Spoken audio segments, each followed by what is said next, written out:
விவசாய சொந்தங்கள் அனைவருக்கும் வணக்கங்க. இந்த பதிவுல நம்ம காராமணி பயிர் 3 மாசத்துல பயிர் செய்ய போறோம். அந்த காராமணி பயிர் செய்வதற்கான செலவு எவ்வளோ ஆச்சு? எவ்வளோ வருமானம் வந்தது? லாபமா? நஷ்டமா? என்னென்ன இயற்கை இடுபொருள நான் குடுத்தேன்? எவ்வளோ மூட்டை விளைச்சல் வந்தது போன்ற அனைத்து தகவலும் இந்த வீடியோக்குள்ள பார்க்க போறோம். வாங்க நம்ம இப்ப வீடியோக்குள்ள போகலாம். காராமணி விதைப்புக்கு முன்னாடி பலதானியம் விதைச்சி அதை மடக்கி ஓட்டி விதைக்கலாங்க. நாங்கள் பார்த்தோன்னா ஏற்கனவே வேர்க்கடல போட்டிருந்தோம். அதை கொடியை நிலத்தை முழுவதும் பரவிட்டு அதுக்கப்புறம் அதை நல்லா போட்டு நாங்கள் மடக்கி உழுதுட்டோம். இது பார்த்திங்கன்னா ஒரு 80 சென்ட் நிலங்க. நாங்கள் 80 சென்ட்டுக்கு பார்த்திங்கன்னா 8 கிலோ விதை வாங்கிட்டு வந்தோம். 8 கிலோ விதைய நல்லா விதைச்சிங்க. விதை நேர்த்தி அது கூட சூடோமோனாஸை கலந்து போட்டால் நல்லது. நாங்களும் ஒரு அரை கிலோ பாக்கெட் சூடோமோனாஸை கலந்து நல்லா விதைச்சிங்க. விதைச்சிட்டு ஒரு 10 நாளுக்கு நாங்கள் கழனி பக்கம் போகவே இல்லை. இந்த 10ஆவது நாள் போயிட்டு பார்க்கும்போது ஒரு 3 இலை வந்தது.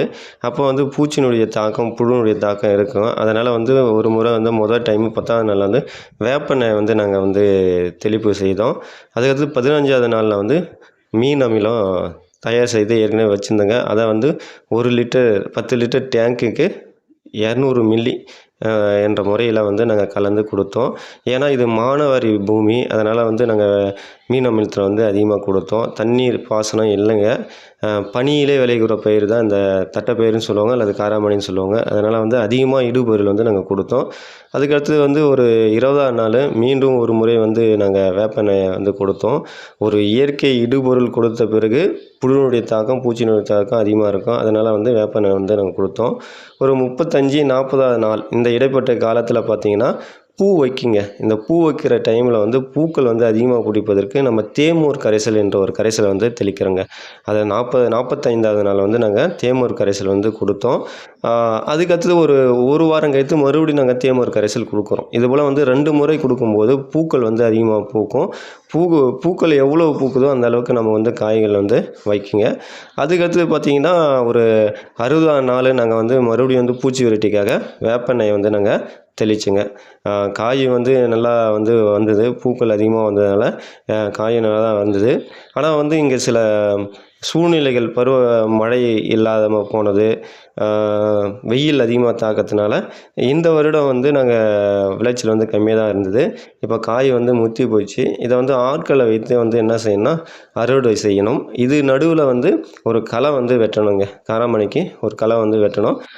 களை வெட்டி விட்டுட்டா நல்லா பில்லு இல்லாமல் நல்லா வளர்ச்சி இருக்கும்.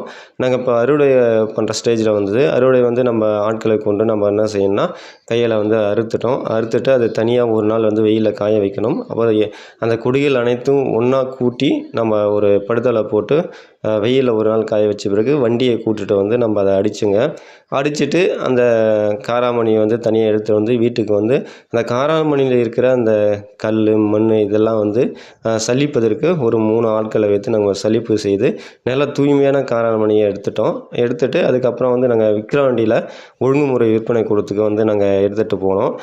எடுத்துகிட்டு போயிட்டு அன்றைக்கி காலையிலே போயிட்டோம். ஒரு 6 மணிக்கெலாம் போயிட்டோம். ஆட்டோவில் வச்சுட்டு தான் போனோம். போயிட்டு அதுக்கப்புறம் எடை போட வந்தாங்க. எடை போட்டாங்க.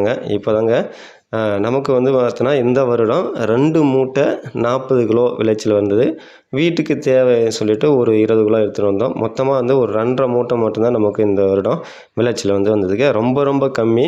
ஒரு 2 வருடத்துக்கு முன்னாடி இதே 80 சென்ட் நிலத்தில் மானாவாரியில் தாங்க 6 மூட்டை விளைச்சல் விளைச்சிருந்ததுங்க. ஆனால் அதில் இந்த வருடம் விளைச்சல் ரொம்ப குறைச்சல். காரணம் மழை, சரியான பருவத்தில் மழை பெய்யறதுனால விளைச்சல் கம்மியாகிடுதுங்க. அப்புறம் அந்த கமிட்டியில் எடை போட்ட பிறகு எடை போட்ட தொழிலாளர் ஒரு மூட்டைக்கு 30 ரூபா, 2.5 மூட்டை வந்துக்குது, அதனால் 80 ரூபா கொடுங்க அப்படின்னு சொல்லிட்டு கேட்டாங்க. நான் என்ன சொன்னேன்னா, அங்கே உங்கள் அலுவலகத்தில் எடை போடுறதுக்கு காசு கொடுக்க தேவையில்ல அப்படின்னு சொல்லிட்டு சொன்னாங்களே, ஏன் காசு வாங்குறீங்கன்னு சொல்லிட்டு கேட்டேன். இல்லை நீங்கள் கொடுத்து தான் ஆகணும்னு சொல்லிட்டு சொன்னாங்க. நானும் 2 முறை இதுபோல் சொன்னேன். இல்லை மறுபடியும் நீங்கள் கொடுத்து தான் ஆகணும்னு சொல்லிட்டு சொன்னாங்க. அதே போல் அங்கே கணக்கு எழுதுகிற அலுவலரும் இல்லைப்பா அதெல்லாம் சும்மா வச்சுருக்காங்க, காசு கொடுத்து தான் ஆகணும் அப்படின்னு சொல்லிட்டு சொன்னாங்க. சரின்னு சொல்லிட்டு நானும் காசு கொடுத்துட்டேன். ஆனாலும் நம்ம இது சும்மா விடக்கூடாதுன்னு சொல்லிட்டு தகவல் முறை சட்டத்தின் கீழே ஒரு 10 கேள்விகளை தகவலை கேட்டு நம்ம அந்த விக்ராண்ட் ஒழுங்குமுறை விற்பனை கொடுத்துக்கு அனுப்பிட்டோம். அது என்ன தகவல் வருதுன்னு சொல்லிட்டு அதுக்கப்புறமா நான் உங்களுக்கு அப்டேட் பண்ணுறேன். முதல்ல செலவு பார்த்துலாங்க. உழவு ஓட்டுவதற்கு 2500 2 சால் வந்து ஓட்டி அதுக்கப்புறம் விதை விதைச்சுங்க. அதுக்கு ரூ. 2500 ஆயிடுச்சு. விதை வந்து 8 கிலோங்க. 1 கிலோ ரூ. 150. அதனால் மொத்தம் வந்து விதைக்கு வந்து ரூ. 1200 ஆயிடுச்சு. களை வெட்டினங்க. 10 ஆள் வெட்டினாங்க. ஒரு ஆளுக்கு ரூ. 150. அப்போ மொத்தம் வந்து களை வெட்டுறதுக்கு ரூ. 1500 களை வெட்டினாங்க. இது இல்லாமல் அவங்களுக்கு காலையில் சாப்பாடு போடணும். அதுக்கடுத்து 3 முறை வேப்பெண்ணெய் தெளித்தேன். வேப்பெண்ணெய் வந்து பார்த்திங்கன்னா ரூ. 300 அதை வாங்கினது. மற்ற மீன் அமிலம், தேமூர் கரைசல், இந்த இயற்கை இடுபொருள் தயார் பண்ணதுக்கு எனக்கு ரூ. 300 ஆச்சு. இது வந்து இயற்கை இடுபொருளுக்கும் பூச்சி ரேட்டுக்கும் மட்டும் இதையான செலவுங்க. அறுவடை செலவு அப்படின்னு பார்த்தீங்கன்னா 12 ஆள் வந்து அறுத்தாங்க. அப்புறம் ஒரு 2 ஆள் வந்து பார்த்திங்கன்னா கூட்டி போட்டாங்க. அதுக்கப்புறம் பார்த்திங்கன்னா அது வீட்டில் எடுத்தாந்து சலிச்சது. இதையெல்லாம் மொத்தமாக சேர்த்து அறுவடை செலவு வந்து ரூ. 2400 ஆச்சுங்க. அந்த அறுவடை வண்டி அரை மணி நேரம் வந்து அந்த காராமணி கொடியை வந்து அடித்தாங்க. அதுக்கு வந்து ஒரு ரூ. 800 ஆச்சு. அது இல்லாமல் நம்ம வீட்டில் இருந்து நம்ம அந்த ஒழுங்குமுறை விற்பனை கொடுத்துக்கு ஆட்டோவில் எடுத்துகிட்டு போனேன். அதுக்கு ரூ. 300 வந்து கொடுத்தங்க. விதைப்பு முதல் அறுவடை செய்தது வரை மொத்த செலவு ரூ. 9300.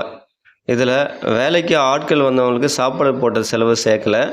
ஒழுங்குமுறை விற்பனை கூடத்தில் எடை போட்ட தொழிலாளருக்கு ரூ. 80 கொடுத்தது அதுவும் சேர்க்கலை. நாங்கள் உழைத்த உழைப்பினுடைய மதிப்பும் இதில் சேர்க்கலைங்க. இப்போ வருமானத்தை பார்க்கலாம். நம்ம நிலத்தில் விளைஞ்சது பார்த்திங்கன்னா 2 மூட்டை 40 கிலோ. இது நெல்லை காராமணி. அதுக்கடுத்து ஒரு 10 கிலோ வந்து பொட்டுன்னு சொல்லுவாங்க, அதுவும் எடுத்துகிட்டு போனோம். இப்போ நெல்லை காராமணி 100 கிலோ ஒரு மூட்டை. அதுபோல் 2 மூட்டை 40 கிலோ அப்படின்ற ரேஞ்சில் ஒரு மூட்டைக்கு விலை பார்த்திங்கன்னா ரூ. 11,125. இப்போ 2 மூட்டை 40 கிலோவுக்கு ரூ. 26,940. அந்த 10 கிலோ பொட்டுன்னு சொன்னேன்ல, அதுக்கு ரூ. 560. மொத்தமாக சேர்த்தா ரூ. 27,500 நம்ம காராமணி வந்து நமக்கு ரேட்டு போட்டு எனக்கு அமௌண்ட்டு போட்டிருக்காங்க. மொத்தமாக காராமணி வந்து விற்பனை செய்யப்பட்டது வந்து ரூ. 27,500. அதில் செலவுன்னு பார்த்தீங்கன்னா ரூ. 9,300 செலவுங்க. செலவு போக மீதி வந்து பார்த்தீங்கன்னா ரூ. 18,200 வருமானம் இருக்குங்க. 3 மாதத்தில் இந்த வருமானம் போதும். ஆனால் இது குறைந்த வருமானம். 2 வருஷத்துக்கு முன்னாடினா நான் 6 மூட்டை போட்டு 60,000 மேலே வருமானம் கிடைச்சிது. இப்போ கம்மியாக தான் கிடச்சிருக்குங்க. அதிக வருமானம் தரக்கூடிய ஒரு பயிர் வகை தாங்க இந்த காராமணி பயிர். நல்ல மேட்டு நிலமாக இருந்து நீர் தேங்காமல் இதை வந்து நல்லா பராமரிப்பு செய்து வந்தீங்கன்னா ஏக்கருக்கு ஒரு 8 மூட்டை வந்து விளைச்சல் தருங்க. மூட்டை 10,000 போனாங்களும் ஏக்கருக்கு 80,000 வரும். குறைந்த செலவில் அதிக லாபம் தரக்கூடிய ஒரு பயிர் தாங்க இந்த காராமணி. நன்றிங்க.